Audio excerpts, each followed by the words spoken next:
Muito obrigado. Minhas irmãs, meus irmãos, boa noite mais uma vez. A introdução para o tema já foi feita. Eu agradeço a gentileza da casa de nos convidar para essa conversa, que é uma visão sobre a doutrina no que se refere ao tema da caridade com os criminosos e também uma visão sobre o que o movimento espírita tem feito e vem fazendo sobre esse mesmo tema. O assunto, ele é bastante polêmico, porque nossa sociedade, infelizmente, é uma sociedade que vive com altos índices de criminalidade. O nosso país tem índices de criminalidade muito altos. Nós temos uma das maiores populações carcerárias do mundo, se a gente computar em termos de população. Nós temos muitos irmãos, são 870 mil aprisionados, considerando que deve ter um contingente mais ou menos igual, que poderia estar e não está. Portanto, nós não vamos aqui tratar das questões que afligem o lado político, social, sociológico, porque não nos compete. Nós apenas vamos trazer a visão da nossa doutrina sobre o tema e explanar um pouquinho sobre o movimento espírita. Deixa eu só me familiarizar aqui com as teclas. Perfeito. Como já foi feita a introdução da leitura, a nossa doutrina nos ensina sobre esse assunto em alguns pontos. Se pegarmos o Evangelho segundo o Espiritismo, ela tem esse tema que foi lido, que se chama Caridade com os Criminosos, assinado por Elizabeth de França, que foi uma nobre francesa, uma princesa na realidade, que morreu aos 30 anos, como dizem as datas aí, guilhotinada. Apesar de ser um espírito cristão, dedicado ao trabalho de benemerência aos pobres, aos miseráveis, a todo tipo de sofredor daquela época, foi penalizado com a guilhotina. E trouxe essa mensagem no ano de 1862, durante a codificação do Evangelho segundo o Espiritismo. Em seguida, o item seguinte no Evangelho segundo o Espiritismo traz um texto que é uma pergunta e uma resposta trazida por Lamennais, que foi um religioso também na França, mais ou menos da mesma época. Era um padre que foi excomungado da igreja por se dedicar ao trabalho de assistência aos pobres e aos desvalidos daquela época, que a igreja achou que o trabalho dele desmerecia os rituais da igreja. E em 1862 ele também trouxe essa curiosa pergunta, desafiadora, que se encontra nessa folha que eu entreguei a vocês também, que resumidamente diz o seguinte: tem-se uma pessoa em perigo de vida, algum tipo, pode ser risco de afogamento, de incêndio, de qualquer coisa que vocês imaginarem, e que para nós tentarmos salvá-lo, nós temos que colocar a nossa vida em risco também, mas sabemos que ele é um criminoso. Devemos salvá-lo assim mesmo? Arriscar a nossa vida para salvar a vida de um criminoso, sabendo que uma vez salvo, ele poderá voltar a cometer crimes? Essa é a pergunta, vocês têm a resposta aí também na outra página. E no final do Evangelho segundo o Espiritismo, vocês têm, dentro do capítulo 28, que é a coletânea de preces espíritas, preces que foram ditadas por diversos espíritos em diversas sessões mediúnicas, em diversos momentos, para diversos fins. Nós temos no capítulo 28, item 3º, prece pelos outros. Dentro disso nós temos o item 46 e 47, que é a prece para os inimigos. E mais adiante, no item 4, nós temos a prece por um criminoso. Todas essas preces que estão lá ao final do Evangelho segundo o Espiritismo, elas são compostas de duas partes. Na primeira parte, os espíritos nos dizem mais ou menos qual é a finalidade daquela prece. E em seguida vem a prece propriamente dita. Ela está aí nesse papel também, no final da segunda página. Depois nós vamos mencionar ela rapidamente aqui. Mas afinal, temos todo esse suporte da doutrina, todo esse ensinamento da doutrina. Mas por que motivos nós, espíritas, deveríamos ter um olhar diferente para essa questão do criminoso? O que o espírita conhece, o que o espírita sabe da vida física e da vida espiritual, que faça com que a gente tenha um olhar diferente do simplesmente olhar da crítica, da condenação e da exigência de pena e reparação. Para isso, nós vamos levantar algumas questões para a nossa reflexão, e cada um de nós aqui poderá ter a sua conclusão. Nós não temos que ensinar ninguém a pensar, não é esse o objetivo da nossa doutrina. Em primeiro lugar, com vistas ao que ensina a doutrina, quem nós podemos considerar como criminoso? Os criminosos são somente aqueles que a justiça apreendeu e segregou? São somente aqueles que a gente sabe que cometeu um crime? São somente os encarnados ou também os desencarnados? Porque nós temos que pensar numa coisa: tendo em vista as reencarnações, qualquer um de nós pode ter cometido crime em algum momento das nossas vidas. E podemos ter cometido crimes em épocas que aquilo que nós fizemos não era crime. Como também tem pessoas que cometem atos em outros lugares do mundo hoje, que lá não é crime, aqui para nós seria, e vice-versa. Em resumo, o conceito de crime, ele depende da sociedade e da época. Vou dar alguns exemplos simples para vocês. No tempo da codificação, o duelo era permitido. Era considerado um desafio de honra. E aquele que matasse o outro no duelo não estava cometendo crime nenhum. Hoje, na maioria das sociedades, isso é um crime. Na nossa sociedade, até 1970 e pouco, não sei a data exata, o crime de legítima defesa da honra em flagrante adultério não era crime. Se um homem surpreendesse sua esposa, sua companheira, em adultério e cometesse um crime nesse momento, isso não gerava condenação. Era considerado defesa da honra, assim como o duelo no passado também era considerado defesa da honra. Hoje, nem pensar. Hoje nós temos leis, delegacias, a lei da Maria da Penha, nós temos todo um conceito social e até espiritual diferente sobre esse mesmo tema. Então, se eu tivesse praticado este ato naquela época, ainda nesta encarnação, porque eu tenho idade para isso, naquela época eu poderia ter cometido isso, naquela época não era crime, mas não faz com que não tenha sido um delito perante as leis divinas. Como a nossa irmã leu no texto, diz Elizabeth de França, vocês não veem que há coisas que para vocês não são nem infrações e são crimes graves aos olhos de Deus? Mais um exemplo, esse bem forte, para a gente se lembrar. Aqui no Brasil, nesse estado, nesta cidade, há 130 anos atrás, 140 anos atrás talvez, nós podíamos comprar um ser humano. Existia escravidão. Nós podíamos comprar um ser humano, torturá-lo, colocá-lo para trabalhar até a morte, poderíamos fazer o que quiséssemos com a vida dele. Isso não era crime.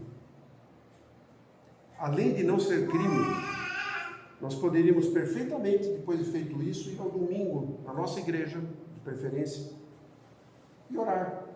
Porque a sociedade sequer encarava o escravo como tendo alma.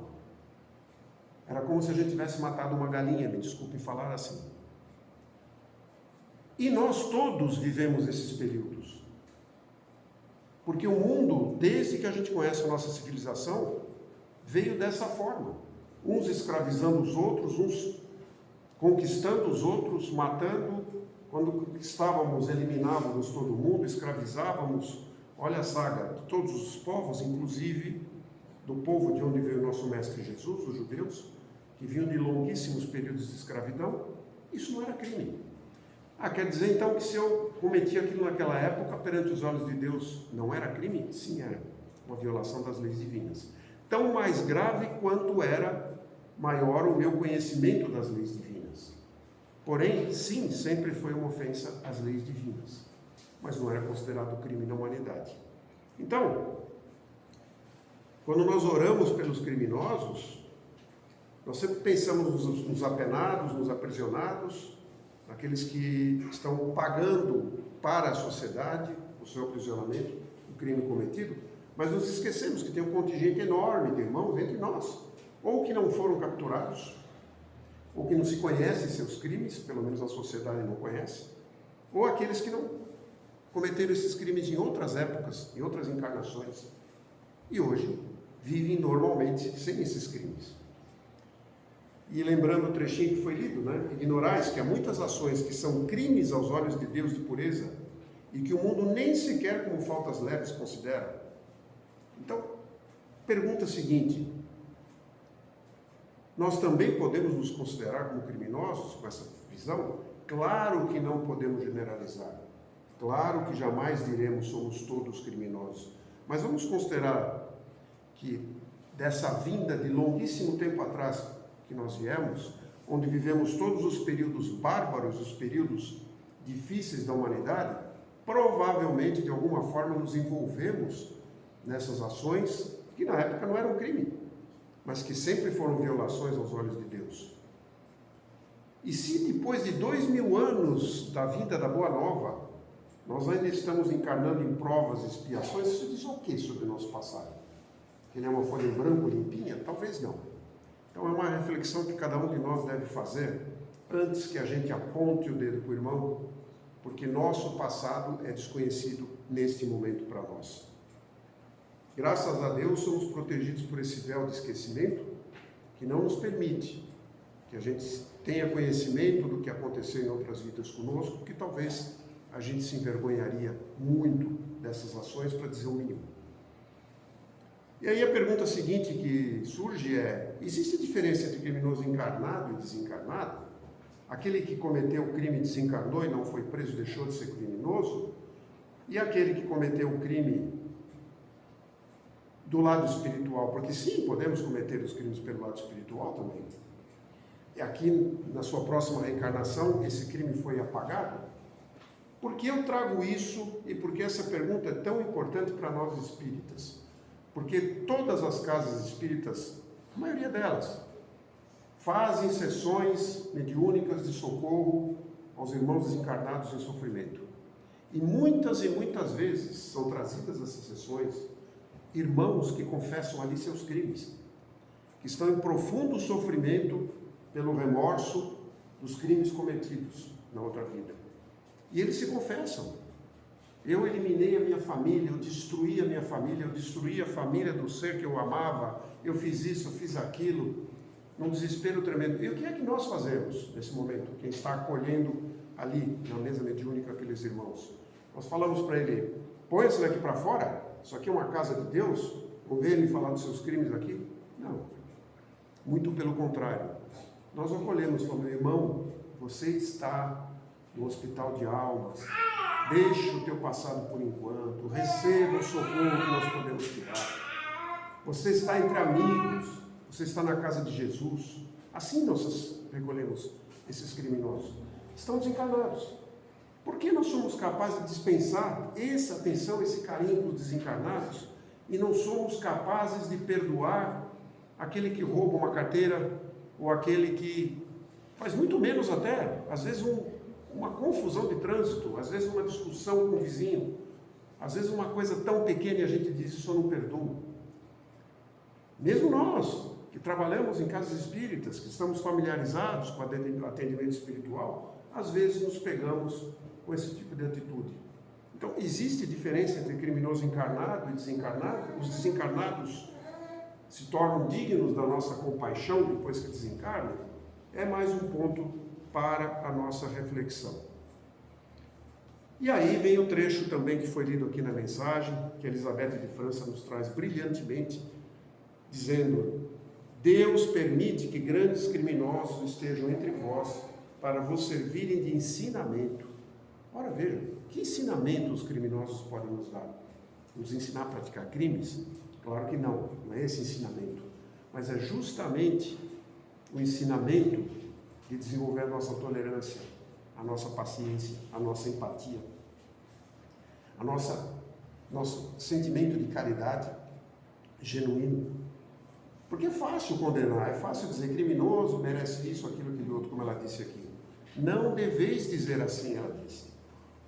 Lembre-se do seu mestre Jesus, que desencarnou entre dois deles, e um deles inclusive convidou-o para aquela mesma noite entrar com ele no reino dos céus, mesmo sabendo do passado do crime, porque para Jesus o que importa não é o tamanho dos nossos erros, é a nossa disposição em repará-los. E quando ele sentiu naquele irmão ao seu lado a sincera disposição de reparar os erros, falei, meu irmão, está tudo certo, aqui começa o teu caminho de reparação. E esse deveria ser o sentimento que cada um de nós tem. Além disso, o criminoso nos ensina por contra-exemplo, porque ao observar para onde leva o mundo do crime, o mundo do erro, nós colocamos os alertas do nosso espírito e da nossa mente em funcionamento. Quer dizer, isso eu não quero para mim, isso eu não quero para o meu filho, isso eu não quero para ninguém. É nesse sentido que eles nos colocam essas questões. E aí uma outra pergunta, mas os criminosos conseguem mudar realmente de postura durante uma vida aqui encarnados? Olha só, essa é uma questão fundamental, porque aqueles de nós na sociedade que acham que os criminosos têm que ser encarcerados, segregados da sociedade, é porque de alguma forma negam a esses irmãos a possibilidade de recuperação. Mas nós temos inúmeros exemplos de irmãos que conseguiram mudar essa rota. E o texto que vocês têm aí diz que o verdadeiro sofrimento do criminoso começa quando sua consciência acusa a culpa. Quando nós nos sentimos culpa por alguma coisa que fizemos, nós nunca vamos corrigir. Se eu acho que eu não sou culpado, eu vou corrigir o quê? Não é? Mas no momento que bate a culpa, que a pessoa percebe que o que ela fez foi um grande erro, um equívoco, este é o momento em que ela está acessível a ser auxiliada por nós. E aí é onde diz, para isto devemos orar e nisto assistir ao criminoso. E aí, pensando nos exemplos que conseguiram fazer essa superação, nos vem à mente talvez o maior exemplo da cristandade, que é o nosso amigo Paulo de Tarso, que quando se chamava Saulo de Tarso, era um perseguidor de cristãos, infame, podemos até dizer um assassino, porque ele causou diretamente a morte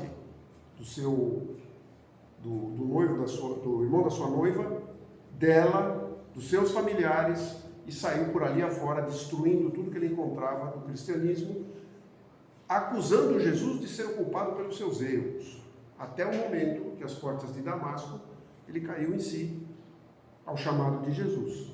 Perguntou, por que você me persegue? E a resposta dele foi maravilhosa, porque ele não disse, mestre, então o que você pode fazer por mim? Ele disse, mestre, o que queres que eu faça? Mas o que nos interessa aqui é que se perguntássemos para qualquer cristão no tempo de Saulo de Tarso, quem é Saulo de Tarso? A resposta seria um criminoso, um assassino. Se ele me encontrar, ele me mata. Ou ele ou os seus soldados. Mas quando lembramos de Paulo de Tarso, que conseguiu fazer essa conversão naquela encarnação, e o seu movimento de conversão levou 6 anos, 3 no deserto e 3 na sua cidade natal, quando lembramos de Paulo de Tarso, nenhum de nós lembra do criminoso. Nós lembramos do maior missionário do cristianismo, que talvez, se não fosse pelo que ele fez, talvez hoje nós não estivéssemos aqui, reunidos numa assembleia cristã, como somos, não é? Então vejam, se nós admitimos que para Saulo de Tarso foi possível, para qualquer um de nós é possível. Porque Jesus está disponível para nós, como esteve para ele, no momento em que nós quisermos fazer essa transformação e tivermos a disposição para fazer. Então dizer, é irremediável, este não tem conserto, é um duplo erro perante a nossa doutrina. Primeiro, porque nós podemos fazer isto a qualquer momento. Segundo, porque perante a vida eterna, a única coisa que nós sabemos é que todos atingiremos a perfeição. Aquele que hoje nós julgamos o pior criminoso do mundo, da história, um dia será um arcanjo de luz como qualquer outro de nós. Como podemos negar a chance? Nós vamos ser aquele que lá na frente diremos para aquele arcanjo de luz, eu detive a tua marcha? Eu impedi o teu progresso? Eu impedi a tua regeneração? Ou vou dizer, eu, graças a Deus, colaborei contigo, meu irmão? É a opção nossa. E aí surge a grande questão. Como espíritas, conhecendo tudo isso, por que nós temos essa dificuldade de assistir e até mesmo de orar pelos criminosos? Porque quando a gente faz as nossas preces, com honrosas exceções, na maioria das vezes os criminosos não comparecem. A gente reza pelos velhinhos, pelas crianças, por estes, por aqueles, pelos flagelados, tal, pelos doentes. Raramente a gente lembra de colocar os criminosos no meio. É que a nossa dificuldade de orar por eles está ligada a uma dificuldade muito grande que nós temos em geral, que é do perdão. A maior dificuldade que todos nós temos é de perdoar, não é? E aí a gente lembra da questão 886 do Livro dos Espíritos, quando Kardec pergunta qual o verdadeiro sentido da palavra caridade, assim como a entendia Jesus. Quando Jesus falava em caridade, o que ele queria dizer? Ele estava pensando em doação material, estava pensando no quê? E os Espíritos respondem: benevolência para com todos, indulgência para as imperfeições dos outros e perdão das ofensas. O famoso BIP. Benevolência, indulgência, perdão. Liga o BIP, como diz a juventude, a mocidade espírita, né? Vamos ligar o BIP. Benevolência, vontade de fazer o bem. Indulgência, não julgueis para não serem julgados. E o perdão das ofensas. Essa é a nossa maior dificuldade. Por isso que a gente tem tanta dificuldade de aceitar o irmão em erro. Que um criminoso nada mais é do que um irmão em erro, não é? Mais um trecho aqui daquela magnífica fala da nossa irmã Elizabeth de França, que já foi lido, não vamos repetir. E afinal, com todas as dificuldades que a gente levantou aqui, porque até agora só levantamos dificuldades, como podemos exercitar essa caridade? Então tá bom, por onde nós começamos? Vamos começar pensando no seguinte: todas as religiões do mundo nos recomendam que a gente não faça ao outro o que a gente não quer que façam para nós. Se eu não quero que mintam para mim, eu não devo mentir. Se eu não quero que me agridam, eu não devo agredir. Se eu não quero ser traído, eu não devo trair. E assim por diante, não é? Mas é uma recomendação passiva. Não faça. Não faça. Isso começa lá em Moisés, para nós. As outras religiões mais antigas também tinham isso. Mas para nós começa lá em Moisés. Quando a gente olha os 10 mandamentos e vê que 7 deles começam com a palavra não. 7 mandamentos começam com a palavra não. Não faça, não faça, não faça, não faça, não faça. Ótimo, não faço. Fico quieto no meu canto, não faço. Não estou cometendo pecado, é só não fazer. Mas aí, 1.300 anos depois, veio Jesus e disse o quê? Eu não vim destruir a lei. Essa lei vale. É a lei de justiça, ela vale. Mas eu tenho uma lei maior para passar para vocês. Assim, tudo quanto quereis que os homens vos façam, assim também fazei vós a eles. Pois esta é a lei e os profetas. Querendo dizer, não fazer o mal é bom. Fazer o bem é muito melhor. Sair da atitude passiva do não faça para a atitude do faça ao teu irmão o que você gostaria que te fizesse se você estivesse no lugar dele, na situação dele. É muita diferença. Uma não elimina a outra, se superpõe. É a lei de amor se superpondo à lei de justiça. Fazer ao próximo aquilo que gostarias que te fizesse se estivesse naquela situação. Será que numa das minhas vidas, ou mesmo nesta, quando eu cometi um erro, alguém orou ou intercedeu por mim? Não é o que eu gostaria que me fizesse quando eu estive em erro? Ou quando eu estive em erro, eu gostaria que todos me execrassem, me isolassem, me amaldiçoassem e falassem: sai da sociedade que você não serve para viver conosco? Será? É a pergunta que fica. E aí vem a prece pelo criminoso, que é o último item que eu coloquei aqui para vocês nessa folha. Eu só vou ler o comecinho, dizendo: se a eficácia das preces fosse proporcional à extensão delas, as mais longas deveriam ficar reservadas para os mais culpados, porque eles têm mais necessidade do que aqueles que viveram santamente. Se as preces fossem, o seu valor fosse proporcional ao seu tamanho, aqueles que estão em erro necessitariam das preces maiores. É o que ele diz aqui.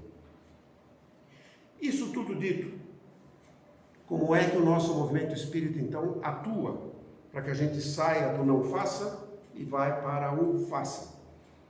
Isso que eu estou mostrando aqui para vocês é a capa de um livro, mais ou menos assim, 80, 90 páginas, que se chama Orientações para Assistência Espírita no Sistema Penal e Socioeducativo, editada pela Federação Espírita Brasileira, já há alguns anos, que é um manual. É um manual para as federações e para as casas espíritas de como fazer essa assistência espírita nos presídios, nos CASES, nos locais que abrigam os irmãos em erro. Aqui é o índice, não vamos percorrê-lo, mas algumas coisas destacadas ali.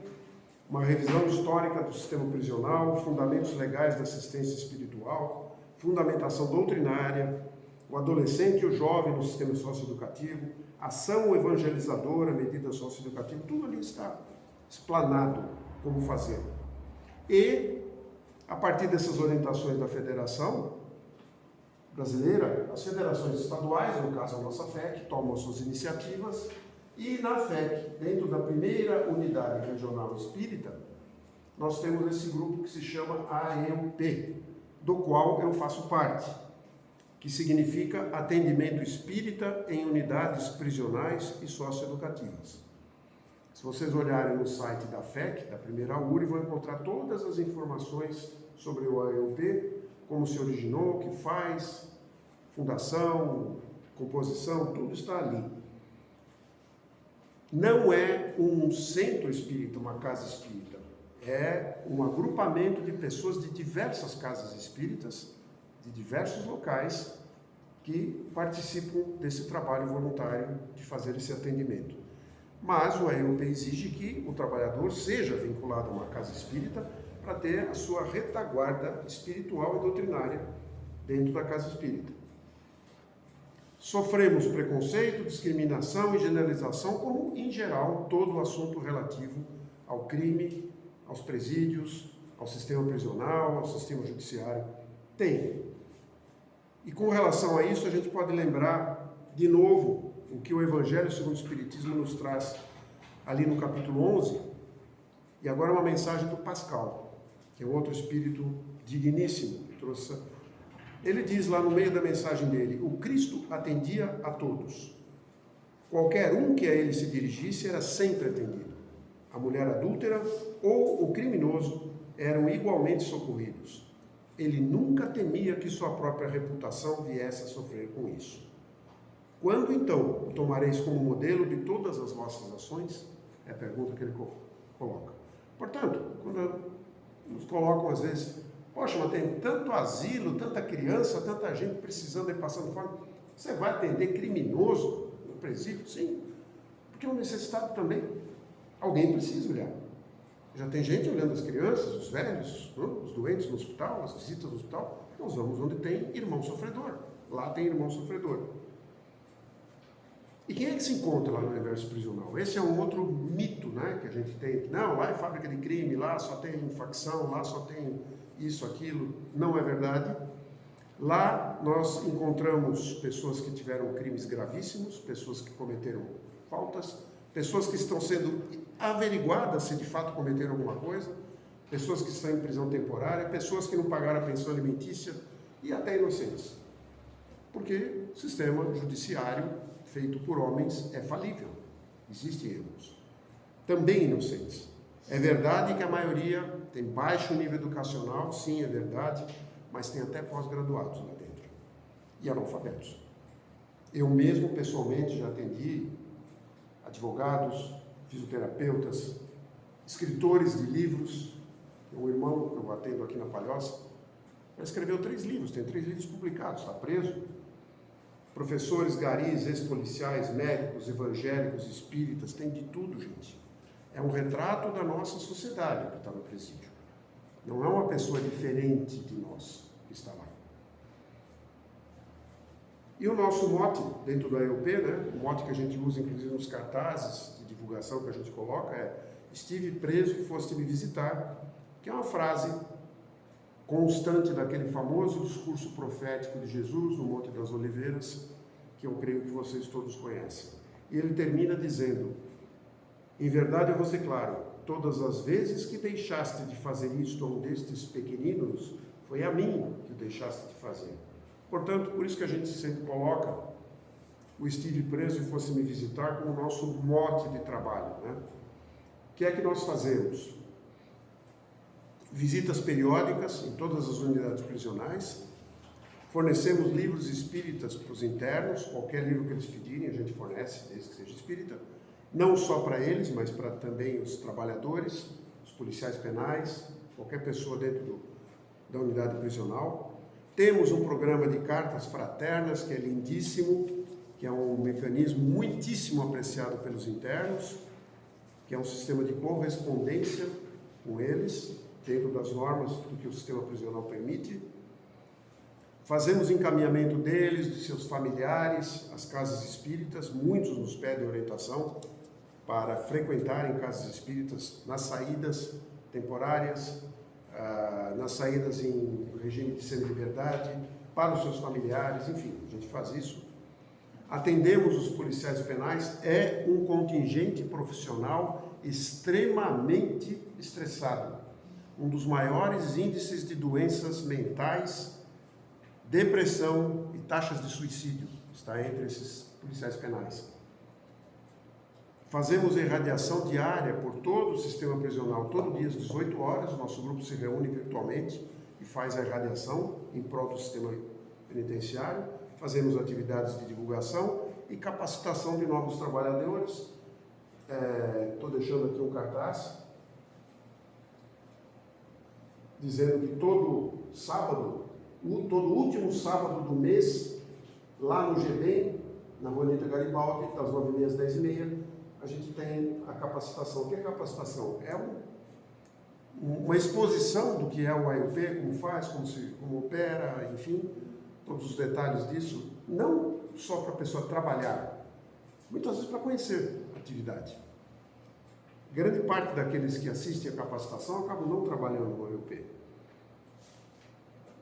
E para sustentar essa doação de livros que nós fazemos, nós temos uma campanha permanente de arrecadação de livros, novos e usados, que nós fazemos nos eventos, na Casa Espírita, nas federações, nas livrarias, enfim. Esta estantezinha que vocês estão vendo aqui, é uma estantezinha de livros que nós deixamos em cada unidade prisional, na sala da segurança, para uso dos policiais penais. E mantemos ele recheadinho de livros espíritas lá. Tem as 5 obras básicas, tem livro do Chico, tem livro de mensagem, tem tudo ali. Eles adoram levar isso, estão sempre renovando essa estante. Essa não é para os internos, é para o uso dos policiais penais. Atendemos todas as unidades prisionais da Grande Florianópolis, de Imbituba até Tijucas. São essas todas que estão aí listadas.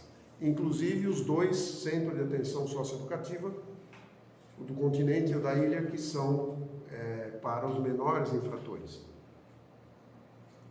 E, obviamente, acreditamos que a gente colhe bons resultados para toda a sociedade, desde o reeducando até o próprio trabalhador espírita que faz parte do trabalho, mas eu destaco aqui o benefício para a Casa Espírita, de conhecer o AIUP, não necessariamente de ter um trabalhador lá, mas de conhecer bem este trabalho, porque muitas vezes, sentado aí, ouvindo uma palestra, ou num atendimento fraterno, você tem ali a mãe de um preso, a esposa de um preso, um filho, uma filha, um pai, que gostaria muito de poder levar esse conforto espiritual para o seu ente querido, e não tem como. Mas conversando com a Casa Espírita, se a Casa Espírita conhecer o trabalhador que participa disso, a gente pode fazer essa ligação e levar aquele irmão lá o consolo da doutrina espírita, que basicamente nós somos um grande consolador. E finalmente aqui temos esse convite, né, que eu estou deixando aí mais uma vez, para essa capacitação, para aqueles que tiverem interesse em conhecer o trabalho do AIUP, para aqueles que de repente gostariam até de trabalhar, mas não têm tempo, não têm condições. Temos um programa de cartas fraternas, temos a irradiação diária, que isso muita gente pode participar, independentemente de fazer visita ou não. Era isso que eu queria trazer para vocês e desejo a todos uma noite de muita paz. Muito obrigado pela atenção de vocês.